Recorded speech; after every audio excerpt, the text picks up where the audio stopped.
पुनः जो है जो श्वेतांबर समाज ने भी, उन्होंने भी उनके जो चारों जो समाज को मिला करके दिगंबर, श्वेतांबर, तेरहपंथी, स्थानकवर्ती, मूर्ति पूजक सभी जो मिलकर के 3 तारीख को भी फिल्म स्थान मॉडल बस्ती से विशाल शोभा यात्रा निकलते हुए और विभिन्न मार्गों से होती है लाल किले पर गई और वहां पर भी पुनः वह 2550 महोत्सव का कार्यक्रम हुआ।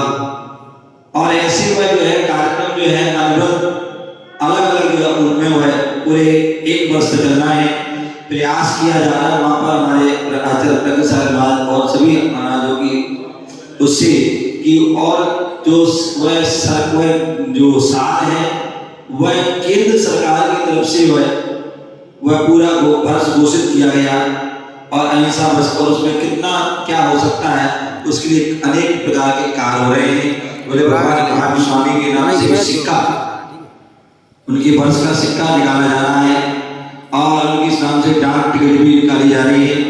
उनके नाम से जो है कीर्ति स्तंभ आदि भी योजना बनाई गई है। उनके नाम से जो है जो चौराहे आदि के नाम, उनके नाम से स्कूल कॉलेज आदि की, और उनके नाम से कोई जो है ट्रेन आदि भी चलाने का जो है ऐसी जो है योजना चल रही है। वह सरकार की ओर से जो है कि चल रहा प्रावधान अभी जो है तो वह निश्चित वो भी होगा। तो कहने का तात्पर्य ऐसे जो है भगवान महावीर स्वामी का जो है शासन चल रहा है, हम उन्हीं के शासन में रह रहे हैं। हम सभी भी जो है उस 1 वर्ष के अंदर अनेक कार्य करेंगे और उसी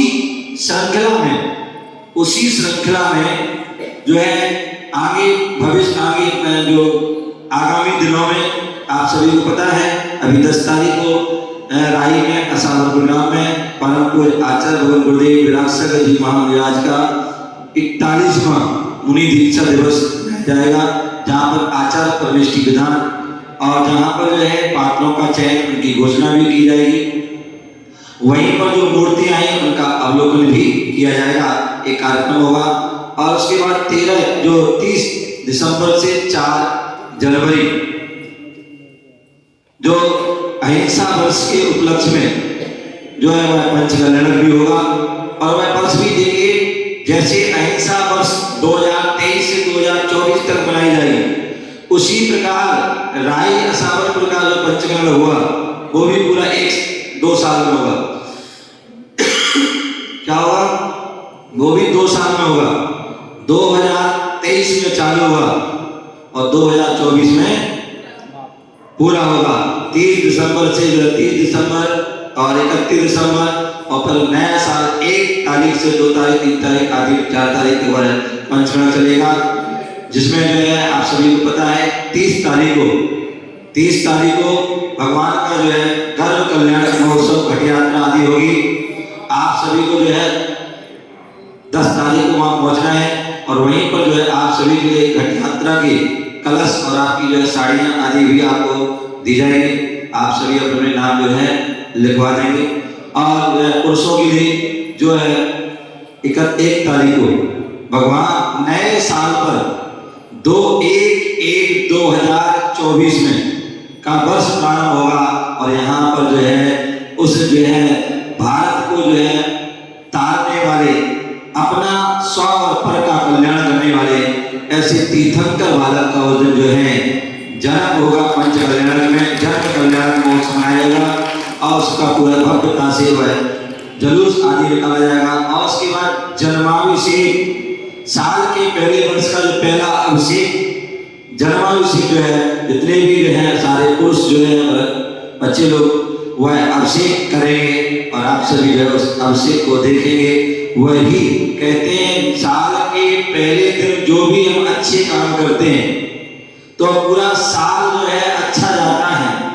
साल के पूरे एक दिन साल के उस दिन नए साल पे कोई किसी लड़ाई हो गई, किसी झगड़ा हो गया, कोई घटना दुर्घटना हो गई, कोई नुकसान और कुछ भी हो गया तो बोले कहते हो साल भर पूरा कहते हैं तो ऐसा होता है। तो क्यों ना हो नया साल जो है उसी में मनाएं।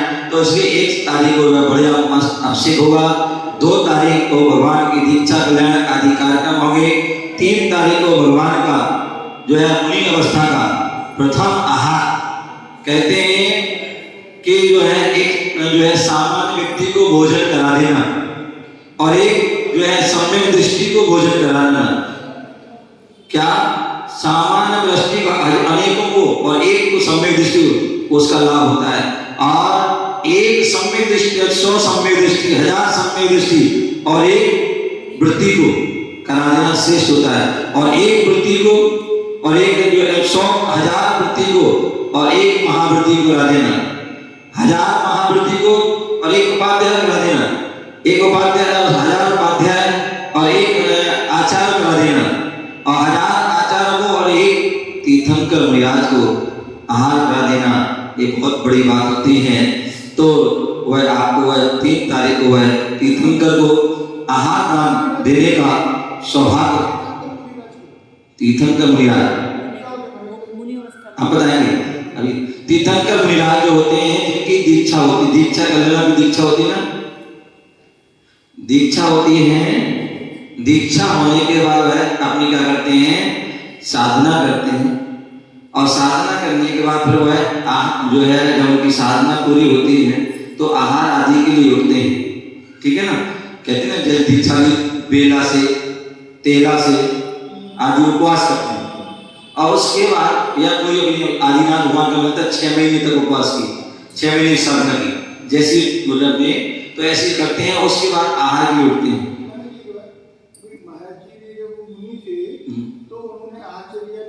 नहीं हाँ चलो सुनो, अरे सुनो तेरी मेरी बात। तो उनका मैं बता रहा हूँ कि उनका एक नियम होता है, 2 दिन तेला या बेला आदि की साधना करते हैं, या फिर मतलब जो 6 महीने 1 महीने कोई भी हो सकती है। और उसके बाद जो है हालांकि उनको आहार करने की आवश्यकता नहीं, क्योंकि उनका बच्चे विश्वनारायण शयन होता है। लेकिन जब आदिनाथ भगवान ने अपने ज्ञान में झलका कि यहाँ जो है कितने 4000 कितने राजा ने दीक्षा ली और दीक्षा में वो तो अपनी साधना में बैठ गए, उनका तो उत्तम शयन था, लेकिन अन्य राजाओं का शयन नहीं था। तो उन्होंने क्या किया, 1 दिन 2 दिन 3 दिन इंतजार किया, भूख से जो है तिल मिला गए, और उन्होंने क्या किया, कोई फल फूल आदि खाने प्रारंभ कर दिए, कुछ भी कर। तो जो है फिर वहाँ देवता लोग आए और उन्होंने कहा आप काम यह सही नहीं है, और उन्होंने कहा यदि आपको जो है सहन हो तो साधना करो, अन्यथा जो है दूसरा भेष देंगे, इस भेष में जो है ऐसा उचित नहीं। तब जाके जो उन्होंने जो है अन्य भेष धारण की और अपनी जो है आजीविका करी। लेकिन उनके ज्ञान भगवान आदिनाथ मुनिराज के ज्ञान में जाना, क्योंकि मना करेगा नहीं है, मन की बातें जान देते हैं। तो उन्होंने जान लिया कि ये ऐसा हुआ और आगे भविष्य में भी ऐसा हो सकता है, कैसे वह अपनी चर्या चले, कैसे अपनी धर्म आगे बढ़े। तो इसलिए जो है उन्होंने क्या किया, वो आहार के लिए निकले। लेकिन उस समय कोई जानता नहीं था कि विधि क्या होगी, चतुर्थी काल था, वो भोग भूमि का काल था। तो इसलिए किसी पहली बार वो नहीं बनी थी, कोई उसके पहले कोई मिली नहीं था। तो जब उन्हें मालूम, तो उन्होंने क्या सबको बताने के लिए कि कैसे वह आहार चर्या होती है, क्या होती है, वो बताने के लिए वो निकले। हालांकि उस विधि को बताने के लिए उनको 7 महीने 8 दिन लग गए। लोग समझ नहीं पा रहे थे। कोई कह रहा हमारे पुत्र ले लो, कोई पुत्र ले लो, कोई राज ले लो, वैभव ले लो, पत्नी ले लो, ये ले लो, वो ले लो, है कुछ नहीं पड़ा। लेकिन जब अक्षय तृतीया का दिन आया, उसके पूर्व जो है वो मुनिराज हस्तिनापुर की ओर पहुंचे, और वहां पर जो है राजा श्रेयांश राजा सोम को रात्रि के अंतिम पहर में सब आ गया कि हमने पूर्व अवस्था में ऐसे ऐसे मुनिराज को प्रदान किया था, ऐसे में आहार दिया था। और जैसे कहते हैं रात्रि के अंतिम पहर में यदि हम अच्छा सपना देखते हैं तो कभी सोना नहीं चाहिए, तुरंत उठ जाना चाहिए और धर्म की क्रिया में लग जाना चाहिए। और बुरा सपना देखो तो सो जाना चाहिए, थोड़ी देर के लिए सो जाओ, अन्यथा उसका परिहार कर दो। 2-4-10 लोगों को बता, अपने लोगों को, दूसरों को इसलिए कोई दुष्प्रचार कर दे तो बता दें। तो ऐसा सपन विज्ञान में है, ठीक है ना। तो इस प्रकार से उन्होंने सपना आया, और जैसे वो अपनी धार्मिक क्रियाओं से निवृत्त हुए, उसी समय वहां से उनके जो है वनपाल ने, द्वारपाल ने उनको संदेश दिया कि ऋषभ देव महाराज आ रहे हैं। तो वो एकदम सजग हो गए, और जैसे वो पास आए तो वो समझ जाते मुझे आ जा रहे हैं और आहार की बेला है, और वह तुरंत जो है तैयार होकर के मुझे जो है प्रारंभ कर देते हैं। और उनके लिए जो है मात्र उन्होंने, क्योंकि उन्हें आवश्यकता नहीं थी, विधि बतानी थी, तो उन्होंने 3 अंजलि मात्र जो है इक्षु रस लिया, और एक आड़े की वहां से इक्ष्वाकु वंश प्रारंभ हो गया, और वह तिथियां भी अक्षय हो गई, इसलिए वो अक्षय तृतीया पर हम जो है क्या होता है वह क्रिया हम करते हैं। तो इस प्रकार से कहने का तात्पर्य जो है वह 3 तारीख को वह आराधना आदि की क्रिया होगी, और 3 तारीख को ही जो है वहां पर समोषण की रचना होगी, दिव्य ध्वनि गिरेगी। 5 तारीख को 4 तारीख को वहां पर भगवान का प्रातः काल आदि की बेला में मोक्ष की क्रिया होगी, और उसके बाद उनकी पूजा, और उसके बाद जो रथ यात्रा जो भी विधि क्रिया होगी वो सारी आपको बताई जाएगी। और उसके बाद 5, 6, 7 3 दिन जो है मस्त का अभिषेक भी होगा। और आपको पता होगा 7 तारीख को भगवान पारसनाथ और चंदा प्रभु का मोक्ष जन्म कल्याण और तप कल्याण है, और वहां पर चंदा प्रभु और भगवान पारसनाथ की नवीन वेदी बनी है, और नवीन प्रतिमा उनकी जो प्रतिष्ठा होकर के उनका मस्तक का अभिषेक होगा।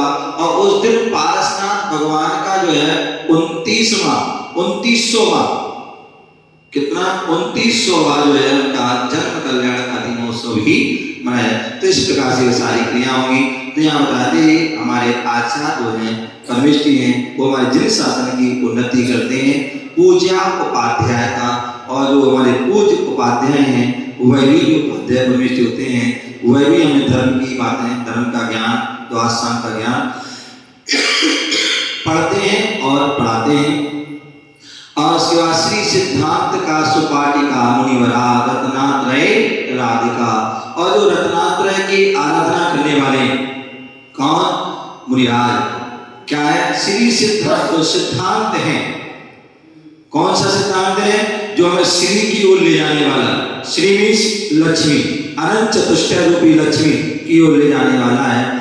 ऐसे वह सिद्धांत का सुपाठन करते हैं। ऐसे मुनिवरा रत्नात्रय के धारी हैं। उन सभी पंच परमेष्ठी को नमस्कार किया है। ये पंच परमेष्ठी कैसे होते हैं वो सारा पंच कल्याण में आपको वह विधि बताई जाएगी। ओम नमः सिद्धेभ्यः। पिंटू भाई अपने आगे की क्रिया